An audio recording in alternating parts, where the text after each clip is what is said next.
जो तो पिछली बार हम लोगों ने पढ़ लिया था कि भारत को एक सूत्र में बांधे रखने के लिए किस प्रकार से जो है वल्लभ भाई पटेल और वीपी मेनन की बहुत बड़ी योगदान था। अब और हमने 3 लिस्ट्स भी बहुत अच्छे से देख ली थी, है ना। कौन कौन सी लिस्ट थी? यूनियन लिस्ट, स्टेट लिस्ट और कॉन्करेंट लिस्ट, और एक रेसिडुअरी लिस्ट भी होती है। अब मैं एक रिक्वेस्ट करना चाहूँगी कि आप लोग सभी जो है ज़्यादा से ज़्यादा बच्चों तक, अगर आपको लग रहा है कि वीडियो आपको हेल्प कर रही है तो प्लीज़ इस चैनल को ज़्यादा से ज़्यादा लोगों तक पहुँचाओ, ठीक है? ओके, क्योंकि ज्ञान बांटने से बढ़ता है, करेक्ट? ओके, नाउ अब हम लोग आते हैं अगले टॉपिक पे। तो हम लोगों ने देखा था कि स्टेट्स के पास कुछ पावर्स हैं और सेंटर के पास कुछ पावर्स हैं, लेकिन हमारे देश में कुछ ऐसे भी स्टेट्स हैं जिन्हें स्पेशल पावर्स मिली हुई है, स्पेशल पावर्स। ओके, अब कैप्टन मार्वल वाली, ठीक है। अब देखो ओके, सो ये what makes India federal country, इसी में एक छोटा सा टॉपिक रह गया है। Do all the states in India enjoyed the same power, enjoy the same power, ठीक है। तो देखो क्या होता है कि थोड़ा सा मैं जम्मू कश्मीर का हिस्ट्री थोड़ा सा बताऊंगी, ठीक है। अब पहले हम पॉइंट्स देख लेते हैं। तो सम एंजॉय स्पेशल स्टेटस। अब देखो ये जो मैंने लिखा हुआ है ये 2018 में मैंने नोट्स बनाए थे, तो एक्चुअली अब इसको तुम सम एंजॉय नहीं बोलोगे, सम एंजॉयड। क्यों, वो मैं तुमको बताती हूँ, ठीक है। तो सम एंजॉय स्पेशल स्टेटस या एंजॉयड, इसमें जम्मू कश्मीर का नाम आता है। Jammu Kashmir has its own constitution, मतलब कुछ ऐसे स्टेट्स हैं जिनको अलग स्टेटस दिया हुआ है, यानी पूरे देश में जो कानून चलता है उससे कुछ अलग ही हटके कानून इन स्टेट्स में चलता है, ठीक है। अब ऐसा क्यों होता है वो भी मैं तुमको बता दूंगी, थोड़ा सा वेट करो, ठीक है, वीडियो को पूरा देखो। ओके, जम्मू कश्मीर का के अंदर कैसे अलग देश से अलग कानून है वो मैं तुमको बताती हूँ। थोड़ी सी कुछ बातें अजीब भी लगेगी, तुमको गुस्सा भी आ सकता है, ठीक है, तो थोड़ा गुस्सा बचा के रखना। इनका भाई साहब अलग कॉन्स्टिट्यूशन था। जस्ट इमेजिन, भारत का अपना एक कॉन्स्टिट्यूशन है और कश्मीर जो कि एक स्टेट है उसका अपना अलग कॉन्स्टिट्यूशन। एंड मैं तुमको एक एडिशनल इन्फॉर्मेशन दे रही हूँ जो तुमको शायद ही कोई देने वाला है। 5 साल लगे थे जम्मू कश्मीर का कॉन्स्टिट्यूशन बनने में। भारत का संविधान बनने में कितना साल लगा था? लगभग 2 साल, मतलब 1 साल और कुछ 11 महीने, ठीक है। और कश्मीर का जो कॉन्स्टिट्यूशन है उसको बनने में 5 साल लगे थे। इमेजिन दिस, ठीक है। दूसरी बहुत सारी बातें बताऊंगी। कश्मीर में ऐसे बहुत सारे कानून हैं, जैसे मैंने तुमको बताया कि सेंट्रल लेवल पे अगर कोई कानून बन गया तो वो पूरे देश में यूनिफॉर्मली लागू किया जाएगा। जैसे बाल विवाह निषेध कानून, मतलब कि 18 साल से कम उम्र की लड़की की शादी नहीं कर सकती। ये पूरे के पूरे देश में कानून है। अगर कहीं पे आप देख लेते हो किसी को 18 साल से कम उम्र की लड़की को शादी करते हुए, ठीक है, तो आप उसके माता पिता पे केस कर सकते हो, पुलिस केस हो सकता है और उसके अनुसार उसके माता पिता को दंड मिलेगा, ठीक है। ये कानून पूरे देश में है, लेकिन जम्मू कश्मीर में नहीं है भाई साहब, समझ रहे हो? नहीं था। ये सब मैं तुमको पूरा बताऊंगी जम्मू कश्मीर का अच्छे से। अब देखो, ठीक है, ये ऐसे बहुत सारे कानून हैं, ठीक है, महिलाओं से जुड़े हुए और बच्चों से जुड़े हुए जो हमारे देश में हैं, हर जगह लागू हैं, लेकिन जम्मू कश्मीर में लागू नहीं है। राइट टू इन्फॉर्मेशन, ठीक है, उसके बाद शायद राइट टू इन्फॉर्मेशन बाद में लागू हो गया था। उसके बाद राइट टू एजुकेशन, इस तरीके के जो कानून है। और बहुत अजीबोगरीब से कानून वहाँ पर है, पता है कि अगर कोई लड़की कश्मीरी लड़की है मान लो, ठीक है, अगर वो किसी दूसरे स्टेट के व्यक्ति से शादी कर लेती है ना, जो जम्मू कश्मीर का नहीं है, तो उस लड़की को बाद में कश्मीर जाने का कोई हक नहीं रहेगा, ठीक है। मतलब एक्चुअली पूरे देश के अंदर क्या कानून, पूरे देश के अंदर ये कानून है कि जम्मू कश्मीर में कोई भी व्यक्ति व्यापार नहीं कर सकता, कोई भी अपना घर नहीं खरीद सकता। ये कानून था, ठीक है, आर्टिकल 370 के तहत। ये सब क्या है, मैं थोड़ा सा वेट कर लो, ठीक है। आप जो है व्यापार के लिए नहीं जा सकते, व्यापार करने के लिए। जैसे फॉर एग्जांपल मैं महाराष्ट्र में रहती हूँ अभी, ठीक है, मैं मान लो कपड़ा जो है कपड़े की एक कंपनी है, ठीक है, मैं वो कंपनी के कपड़े बेचने जाती हूँ, मैं बेचती हूँ वो कपड़े, ठीक है, जो कंपनी से आते हैं, ठीक है। तो मैं मध्य प्रदेश जा रही हूँ वो कपड़े बेचने के लिए और वहाँ से मुनाफा कमा के लाती हूँ। तो मैं एक महाराष्ट्र की लड़की हूँ और मैं किसी भी जितने भी 28 स्टेट्स हैं उनमें से किसी में भी जा सकती हूँ। तुम बोलोगे 28 स्टेट क्यों बोल रहे हो, बताऊँगी, ठीक है। तो मैं 28 स्टेट्स जो है उसमें किसी भी स्टेट में जा सकती हूँ व्यापार करने के लिए, अपने कपड़े बेचने के लिए, लेकिन कश्मीर नहीं जा सकती थी, ठीक है, क्योंकि कश्मीर को स्पेशल पावर्स, ठीक है। दूसरी बात, मैं कहीं पे भी किसी भी स्टेट में, देश की किसी भी स्टेट में मैं घर खरीद सकती थी, ज़मीन खरीद सकती थी, लेकिन कश्मीर में नहीं खरीद सकती। हाँ, वहाँ पे टूरिज्म वगैरह के लिए घूमने फिरने तो सब तुम लोग भी गए होगे कई लोग, लेकिन घर नहीं खरीद सकते, ज़मीन नहीं खरीद सकते थे। ये स्पेशल कानून क्यों भैया जम्मू कश्मीर के लिए अलग से क्यों, ठीक है। तो अब मैं तुमको थोड़ी सी स्टोरी बताती हूँ, अब ध्यान से सुनो स्टोरी, जैसे आराम से मस्त बैठ के, ठीक है। क्या हुआ, तो एक्चुअली क्या था कि कश्मीर में जो राजा था, तो कश्मीर में था राजा हरी सिंह, ठीक है, वो हिंदू राजा था और वहाँ की जो पॉपुलेशन थी वो मैक्सिमम मुस्लिम थी, ठीक है। कश्मीर की जो पॉपुलेशन थी वो मैक्सिमम मुस्लिम थी और वहाँ पे एक हिंदू राजा राज करता था। अब ये मैं हिंदू मुस्लिम क्यों कर रही हूँ वो तुमको बताऊंगी। तो मैंने तुम लोगों को पहले भी बताया है कि मुस्लिम लीग जो है उसका ये कहना था कि जितने भी मुस्लिम बहुल इलाके हैं, यानी जहाँ पे मुस्लिम पॉपुलेशन ज़्यादा है, वो हमारा होना चाहिए, करेक्ट, ठीक है, सही बात है ना ये, ओके। मैंने तुमको ये भी बताया था कि एक इंस्ट्रूमेंट ऑफ एक्सेशन पे जितने भी राजा थे उन लोगों से साइन करवाया जा रहा था, है ना, जो वल्लभ भाई पटेल जी थे, है ना, और वीपी मेनन उन लोगों ने मिलकर करा था, करेक्ट। तो जो है हर एक राजा को ऑप्शन दिया जा रहा था, या तो आप पाकिस्तान में मिल जाओ, या तो इंडिया में मिल जाओ, या तो इंडिपेंडेंट हो जाओ। Kashmir was also big reason, बड़ा रीजन है, तो वो भी इंडिपेंडेंट हो सकता था, ठीक है। तो हुआ क्या कि जो राजा हरी सिंह है ना, उसने बड़ा अच्छा पत्ता खेल दिया उसने, ठीक है। उसने क्या किया कि उसने इंडिपेंडेंट होना स्वीकार किया, लेकिन उसने एक और शर्त रखी। उसने क्या बोलते हैं उसको, पत्ता खेला बहुत बढ़िया।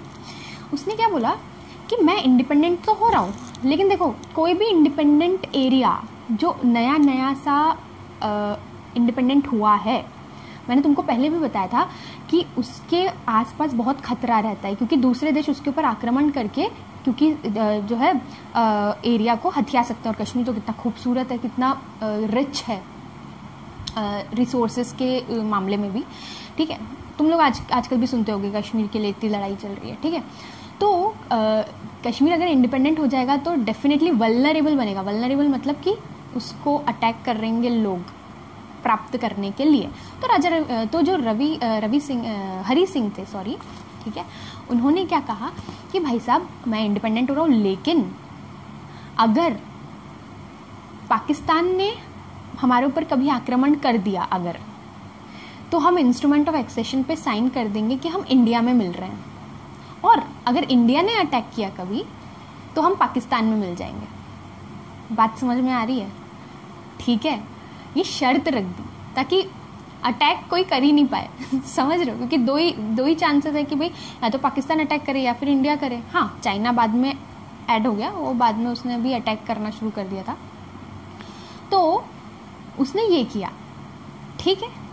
अब इंडिपेंडेंट पे साइन कर दिया, बहुत मनाया भैया हरी सिंह को कि भाई साहब इंडिया में मिल जाओ, लेकिन राजा हिंदू था और आबादी मुस्लिम थी, ठीक है। हालांकि कभी भी वहाँ की जनता से नहीं पूछा गया, जो मुस्लिम आबादी थी उनसे कभी पूछा नहीं गया कि भाई साहब आपको किस में मिलना है, नहीं पूछा गया।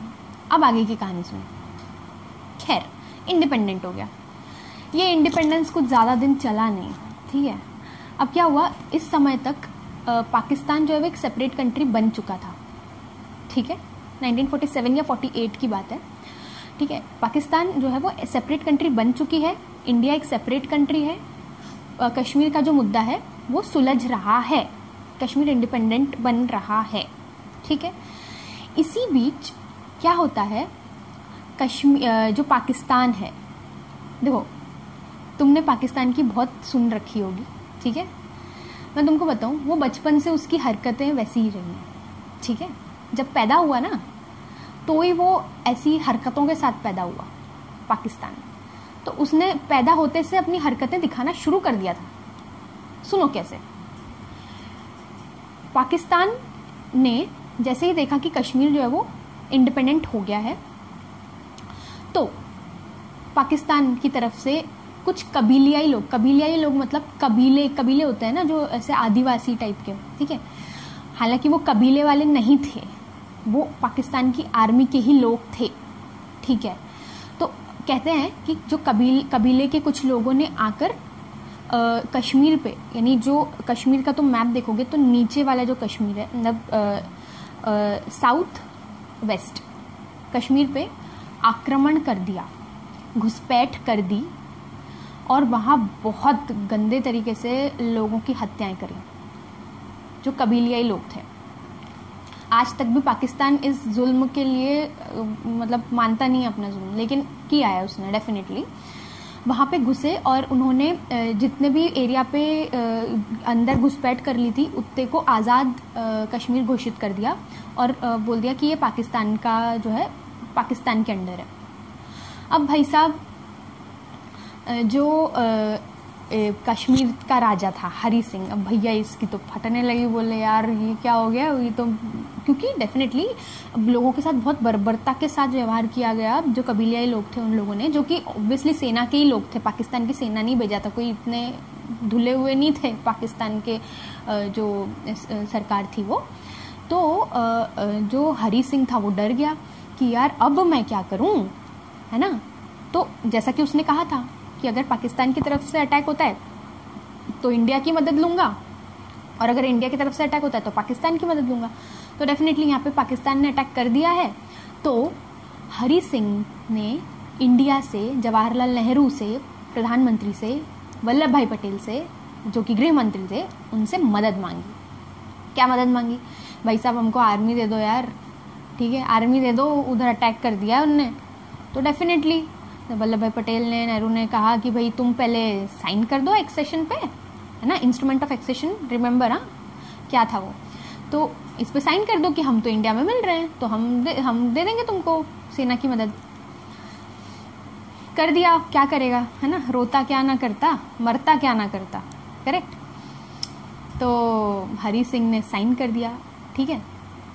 अब जो है भारत ने सेना भेजी अपनी, ठीक, सेना भेजी। तो जो है पाकिस्तान जो है उसने भी सेना भेजी। उसके पास तो बहाना आ गया ना कि भाई हरी सिंह जो है वो तो सेना भेज रहा है भैया भारत की मदद लेके, और भारत के वो इंस्ट्रूमेंट ऑफ एक्सेशन पे साइन कर दिया भाई साहब ने, है ना। ये हमको ऐसे कैसे, हमको तो बिल्कुल मंजूर नहीं है ये, क्योंकि कश्मीर तो है मुस्लिम बहुल देश, तो इस पे तो हमारा ही एकाधिकार होना चाहिए भाई साहब, है ना। हुआ ये कि पाकिस्तान ने भी अपनी सेना भेजी। तो भारतीय सेना और पाकिस्तानी सेना में जो है युद्ध हुआ, ठीक है। और क्या हुआ था कि पाकिस्तानी सेना जब अंदर घुसी थी, जो कबीलियाई जो भारत की सीमा के अंदर घुस गए थे, ठीक है, तुम अगर मैप देख पा रहे होगे साइड में, तो पाकिस्तानी सेना अंदर घुस गई थी, लेकिन इंडियन सेना ने उनको खदेड़ा पीछे की तरफ वापस, ठीक है। और लाहौर तक पर, जो लाहौर उस वक्त पाकिस्तान के साथ चला गया था, समझ रहे हो, जब पार्टीशन हुआ था तो लाहौर जो है वो भारत के पास नहीं आया था, वो पाकिस्तान के पास गया था जब पार्टीशन हुआ था। तो हुआ ये कि इंडियन सेना जो है वो बहुत, यानी उन्होंने कश्मीर पूरा अपने हाथ में ले लिया था, मतलब पूरा नहीं, सॉरी, काफ़ी हद तक जो है पाकिस्तानी सेना को पीछे खदेड़ दिया था। लेकिन हुआ ये कि युद्ध जब चल रहा था उस बीच में नेहरू जी ने जो है माउंट बेटन से बात करी। एक्चुअली क्योंकि उस वक्त एक्चुअली मैंने तुमको बताया था कि जो माउंट बेटन था वो लास्ट वायसराय था, तो उसकी जिम्मेदारी थी कि वो भारत को एक अच्छी स्थिति में छोड़कर जाए, तो उसकी जिम्मेदारी थी। तो जब आज़ाद हुए थे हम, है ना, उसके कुछ समय तक भी माउंट बेटन का जो है एक कुछ ना कुछ यानी हमारे देश के अंदर थोड़ा बहुत उसने राजनीति में कुछ न कुछ खुद के सुझाव देता रहा, वो बाद तक भी कुछ टाइम तक। तो हुआ ये कि भाई कश्मीर का सुलझाया कैसे जाए मामला, है ना, क्योंकि है मुस्लिम इलाका, पाकिस्तान मानने को तैयार नहीं कि उनने कभी जो है सेना भेजी थी, है ना, और नियम अनुसार ये था कि हरी सिंह जो है वो हमारे साथ हो जाए, तो हरी सिंह ने तो एक्सेशन पे साइन कर दिया, तो वो कायदे से कश्मीर हमारा हुआ, सही है। लेकिन उनने फिर बदतमीजी करी और उल्टा अपनी सेना भेजी, हमने अपनी सेना भेजी और युद्ध हो रहा है। तो अब इसका सॉल्यूशन क्या है ना। तो नेहरू जी को ये लगा कि यार अभी कश्मीर की जो हालात हैं वो उतने अच्छे नहीं हैं, वो दूसरे स्टेट्स के जैसे नहीं हैं हालात, वहाँ पे युद्ध की स्थिति पैदा हो गई है, क्योंकि पाकिस्तान अब दूसरा देश है, अब पाकिस्तान हमारे साथ नहीं रहा है, पाकिस्तान दूसरा देश बन चुका है। और दूसरी बात कि इसको तो बात ये आ रही थी कि भैया इस कश्मीर को कैसे, ये युद्ध को रोका जाए, इसको कैसे सॉल्व किया जाए प्रॉब्लम को। तो एक्चुअली कश्मीर का थोड़ा सा इतिहास में जाएंगे, मैं ज़्यादा डिटेल में नहीं जाऊंगी। शेख अब्दुल्ला करके एक लीडर था जो कश्मीर का बहुत पहले से, यानी हमारी आज़ादी के पहले से ही कश्मीर का लीडर था, वो मुस्लिम्स को रिप्रेजेंट करता था। तो शेख अब्दुल्ला के नेहरू जी के साथ अच्छे टर्म्स थे, ठीक है। तो नेहरू जी सोच रहे थे कि मैं शेख अब्दुल्ला के ही हाथों में कश्मीर की बागडोर सौंप दूंगा, है ना, समझ रहे। मतलब शेख अब्दुल्ला जो है वो संभालेगा कश्मीर को, क्योंकि वो एक अच्छा लीडर बन गया था कश्मीर का, कश्मीरी लोगों के लिए, ठीक है। हालांकि शेख अब्दुल्ला तो चाह रहा था कि आज़ाद कश्मीर मिले हम लोगों को, लेकिन अब क्योंकि इस प्रकार की स्थिति पैदा हो गई है तो हुआ ये। अब देखो तुम लोग थोड़ा सा इसको ऑर्गेनाइज्ड वे में समझना, युद्ध हो रहा है, इसको सुलझाना है, ठीक है। कश्मीर की स्थिति अभी कैसी है, युद्ध वाली स्थिति है ना, यहाँ पे युद्ध चल रहा है। तो माउंटबेटन से सलाह ली जाती है, भारत सरकार माउंटबेटन से सलाह लेता है कि हम क्या करें। तो माउंटबेटन क्या बोलता है कि इसको हमें यूनाइटेड नेशंस से सलाह लेनी चाहिए। यूनाइटेड नेशंस तुम जानते हो क्या है, यूनाइटेड नेशंस जो है ये सबसे ताकतवर जो देश हैं, ठीक है, अमेरिका, ब्रिटेन, है ना, ऐसे जो बड़े बड़े देश है। एक्चुअली उस वक्त जो वर्ल्ड वॉर हुआ था ना 1945 में, ख़त्म हो गया था ना, उसके बाद जो देश जीत गए थे ना, उन लोगों ने एक देशों का संगठन बनाया था, समझ रहे हो ना क्या बोल रही हूँ, ठीक है। वो देश जो है वो एक तरीके से इंटरनेशनल सरकार हो गए, जैसे नेशनल सरकार होती है ना अपनी राज्यों की, मुख्यमंत्री और एक सेंट्रल प्रधानमंत्री, वैसा एक इंटरनेशनल, यानी जो इंटरनेशनल मुद्दे होंगे, दो देशों के बीच में अगर कभी कोई प्रॉब्लम आती है तो उनको सॉल्व करने के लिए हम कहाँ जाएंगे, तो यूनाइटेड नेशंस जाएंगे। ऐसा एक ग्रुप बना दिया यूनाइटेड नेशंस, ठीक है। जिसको कौन लोग रूल कर रहे हैं, जिसके ऊपर किसका कब्जा है, जो देश वर्ल्ड वॉर 2 में जीते थे, ठीक है, बात समझ में आ गई। अब ये लोग अगर जीते हैं तो तुम लोग सोच सकते हो कि ये ग्रुप कितना अच्छा होगा, कितना निष्पक्ष तरीके से दो देशों के बीच में सुलह करेगा, तुम सोच सकते हो, ठीक है। हुआ ये कि माउंटबेटन ने कहा कि चलो एक काम करते हैं, आप लोग क्या करो कि आप ये जो मुद्दा है यूनाइटेड नेशंस में लेके जाओ, है ना, इंटरनेशनल, क्योंकि पाकिस्तान अलग देश है, तुम अलग देश हो, भारत अलग देश है, तो ये मुद्दा क्या हो गया, इंटरनेशनल हो गया, दो देशों के बीच का झगड़ा हो गया, है ना। तो भाई इसका सॉल्यूशन जो है वो यूनाइटेड नेशंस करेगा, ठीक। तो हमने क्या किया, हमने घर का जो झगड़ा है वो बाहर लेके चले गए, है ना, क्योंकि पाकिस्तान था तो हमारा भाई ही ना, है ना, अपन बाप है और वो औलाद है, ठीक है। तो हुआ ये कि घर का झगड़ा हम बाहर लेके चले गए यूनाइटेड नेशंस, और यूनाइटेड नेशंस ने क्या करा, यूनाइटेड नेशंस ने, मैं तुमको सिंपल भाषा में बताती हूँ कि उन्होंने ये करा कि जिस लाइन पे ये जो दोनों सेनाएं थी, भारत की सेना और पाकिस्तान की सेना, दोनों को कहा कि युद्ध रोक दो, जो जहाँ है वो वहीं रहो, ठीक है। और जो है इनफैक्ट भारत को पीछे हटने को कहा गया, ठीक है। बॉर्डर्स जो है क्या बोलते हैं, एक लाइन ऑफ कंट्रोल वाली बॉर्डर बना दी, ठीक है।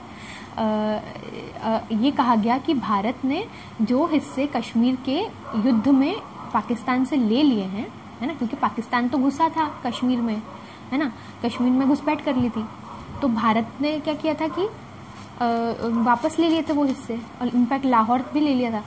तो भाई साहब यूनाइटेड नेशंस ने कहा कि भारत जो है वो हिस्से वापस कर दे, है ना, और एक लाइन ऑफ कंट्रोल बना दी जो आज LOC कहलाती है, ठीक है।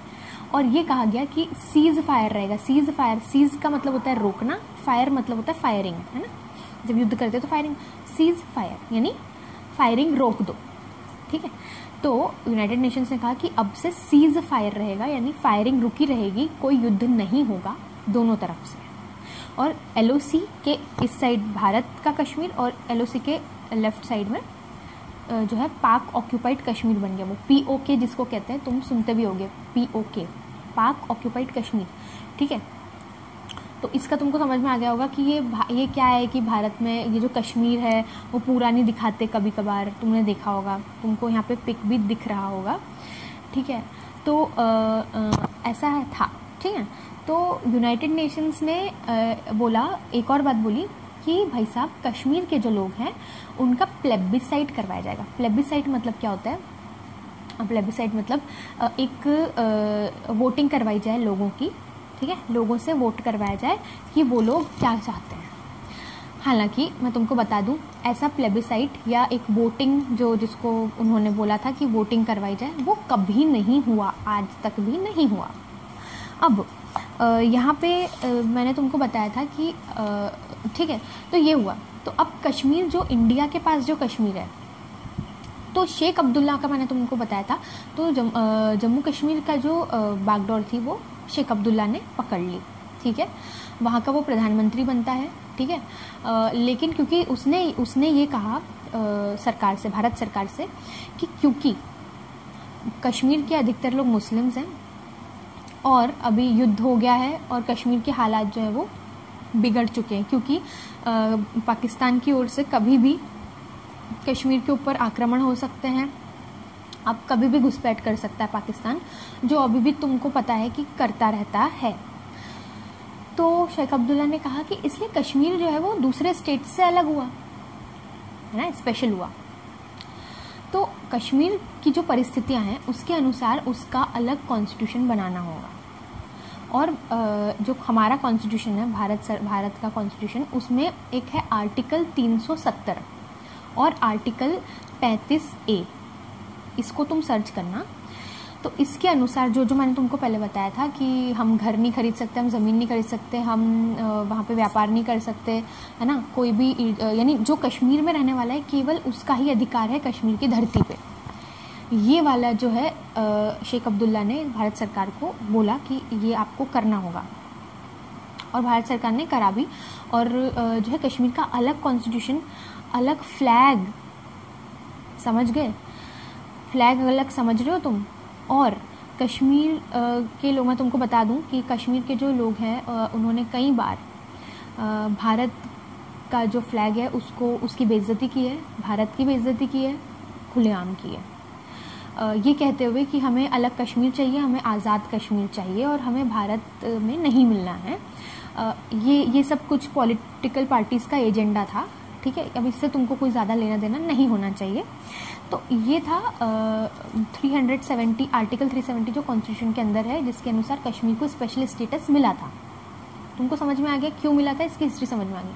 अब आज 2019 में तुमने सुना होगा आर्टिकल 370 और 35A हटा दिया गया है। यस, आर्टिकल 370 और 35A कॉन्स्टिट्यूशन में से हटा दिया गया है।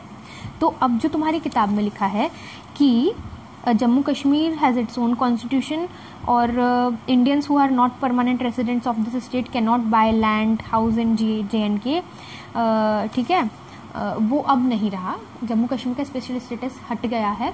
अब जम्मू कश्मीर दो टेरिटरीज में बट गए हैं, एक लद्दाख और एक कश्मीर, ठीक है। इस वजह से ही मैं तुमको कह रही थी कि 28 स्टेट्स, क्योंकि अभी तक कितने स्टेट्स थे, 29 स्टेट्स थे। जम्मू कश्मीर को अभी स्टेट का दर्जा उससे ले लिया गया है, यानी जम्मू कश्मीर अभी स्टेट नहीं है। अब जम्मू कश्मीर 2 यूनियन टेरिटरीज हो गया है, एक लद्दाख और एक जम्मू। और सरकार ने ये भी कहा है, जो अभी की सरकार है उन्होंने ये भी कहा है कि अगर आगे चल के पॉसिबल हुआ तो हम दोनों को, लद्दाख को भी और जम्मू को भी हम एक राज्य का दर्जा भी दे सकते हैं, ठीक है, क्योंकि राज्य के पास ज़्यादा पावर्स होती है, यूनियन टेरिटरीज के पास उतनी पावर्स नहीं होती।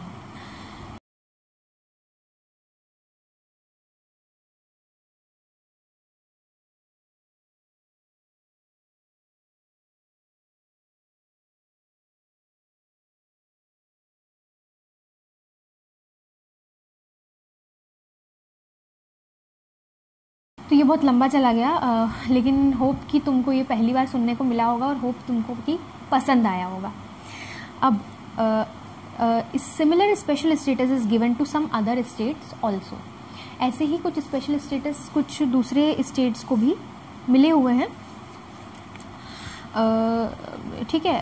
उसके बारे में अभी हम ज़्यादा चर्चा नहीं करेंगे, ठीक है। Now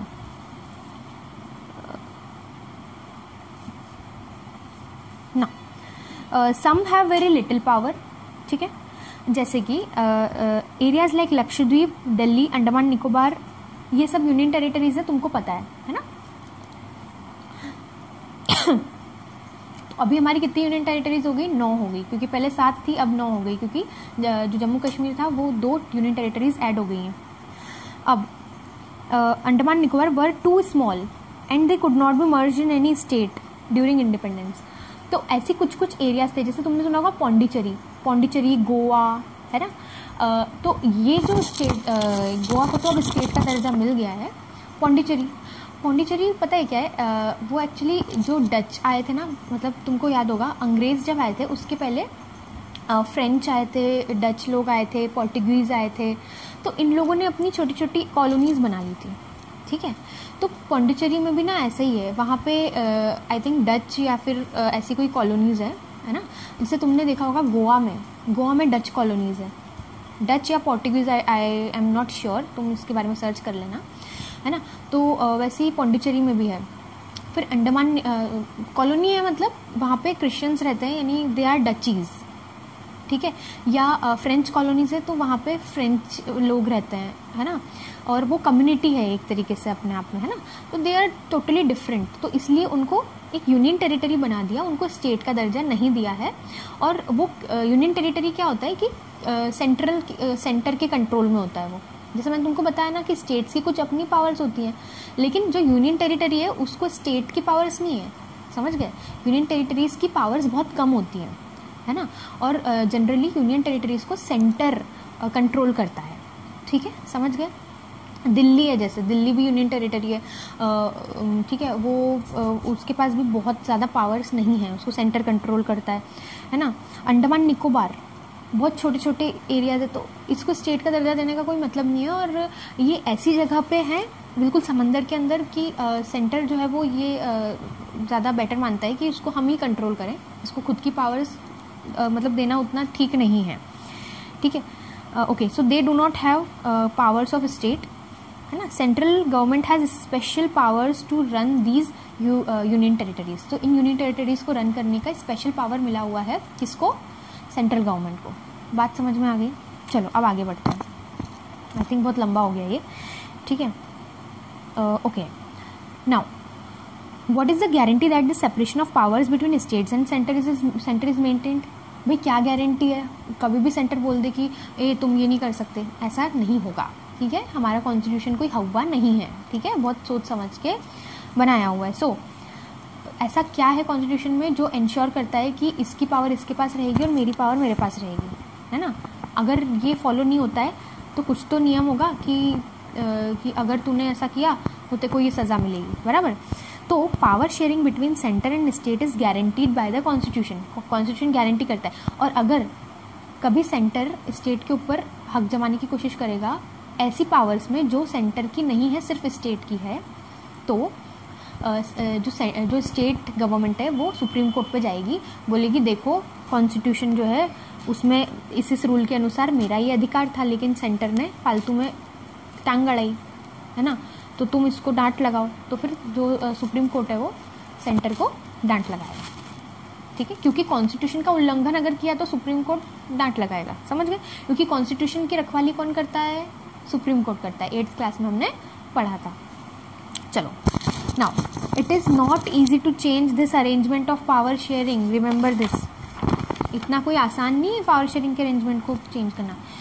for any change the law should be passed by both the houses with 2/3 majority, then it should be agreed by at least half of the total states। अब ये क्या बोल रहा है, मान लो कि स्टेट्स की कुछ पावर्स कम करनी है। मान लो कि जो सेंटर है वो बोल रहा है कि देखो भाई ये जो एजुकेशन है ना, एजुकेशन वाला जो पार्ट है वो सेंटर के अंडर, सेंटर के पास ज़्यादा पावर होनी चाहिए, है ना। तो अगर सेंटर ऐसा कोई रूल लाना चाहता है, ठीक है, तो उसको चेंज करना आसान नहीं है। स्टेट्स के पास एजुकेशन की है राइट, बराबर, मैंने तुमको पिछली क्लास में बताया था। अगर उनको चेंज करना है इस रूल को, सेंटर को अगर ज़्यादा पावर देनी है, मान लो ऐसा रूल लाना है, बराबर, तो जो लोकसभा है और राज्यसभा है उसमें कम से कम 66% लोग इस बात से सहमत हो। मान लो कि लोकसभा में 100 लोग हैं, तो 100 में से 66 लोग क्या बोलना चाहिए कि हाँ ठीक है हम इस नियम को मानते हैं। फिर जब लोकसभा में ये रूल पास हो जाएगा फिर राज्यसभा के पास जाएगा, फिर राज्यसभा में भी कम से कम 66 लोग, 66 या उससे ज़्यादा लोग सहमत होना चाहिए कि हाँ हम ये रूल को मानते हैं, तभी वो रूल पास होगा। फिर प्रेसिडेंट के पास जाएगा, फिर प्रेसिडेंट जब तक साइन नहीं करेगा तब तक ये रूल पास नहीं होगा। This much tough. अच्छा, इस पे से भी अगर मान लो लोकसभा, राज्यसभा और प्रेसिडेंट के पास भी पहुंच गया, है ना, लोकसभा और राज्यसभा में 66% ओके के साथ ये रूल पास भी हो जाता है, उसके बाद भी जो 28 स्टेट्स हैं उसमें से कम 14 स्टेट्स की सरकारें इसको मानती हों, तब जाकर ये रूल चेंज होगा, ये पावर में चेंज आएगा। बात समझ में आ रही है कितना टफ है, ठीक है, मतलब 28 में से कम 14 या उससे ज़्यादा राज्य जब तक मानेंगे नहीं कि हाँ ठीक है एजुकेशन वाले पार्ट में राज्यों की जो पावर्स है वो कम कर दी जाए, ये रूल को हम मानते हैं, जब तक ऐसा नहीं होता तब तक सेंटर और राज्य की पावर्स के जो रूल्स बने हुए हैं कॉन्स्टिट्यूशन में उनको बदला नहीं जा सकता। आ गई बात समझ में। आखिरी point, the watchman of the constitution that is the supreme court, मैंने तुमको बताया कि कॉन्स्टिट्यूशन का रखवाला कौन है, सुप्रीम कोर्ट है, एंड हाई कोर्ट्स और supreme court see that there is no change in the basics of the constitution. तुमको पिछली बार बताया था मैंने बेसिक क्या होता है ना, when changing the power sharing structure, so they also make decision if there are any conflicts. तो कॉन्स्टिट्यूशन को देखता है सुप्रीम कोर्ट, अगर कोई भी इस प्रकार के चेंजेस लाने हैं रूल्स में तो वो देखेगा बेसिक स्ट्रक्चर इसका स्पॉइल तो नहीं हो रहा है, और अगर कोई भी मतभेद होता है सेंटर और स्टेट्स के बीच में तो वो भी सुप्रीम कोर्ट सॉल्व करता है।